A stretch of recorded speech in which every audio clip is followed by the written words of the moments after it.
सामने देखो, सामने ऐसे खड़े रहे, सामने देखो। खाना तो कैसे बता रहे हैं बैठते बैठ जाओ लड़के बताओ बैठ के। ये कौन है? कैसे साफ रहेगा? तुम्हारी किताबें बेटा रुक रहा रुक रहा, ऐसे बता वाली कैसे है? टेबल पे पूछे हो गया और बैठना कार्ड बताओ उनके तुम बैठ जाओ नीचे अच्छा इधर देखो, यहाँ यहाँ देखो। गिनती बता कैसे फोटो बनाए? मैडम दो बजाते हैं नाम देगा भी दो बजाते हैं। हाँ, और ये आगे बोलो।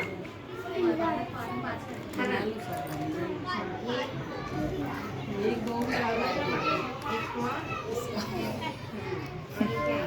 और ये क्या है? और ये क्या है? इधर देखिएगा हाँ, ये साबुन है ना? ये खाने ना, और ये क्या है? देखे तो सही। ये अच्छा इधर इधर यहाँ पड़ और ये चना तीन वैसे ये क्या है? उसका तीन ये ऐसा पहचाना है क्या? पहले कर लेना था वो है ना ये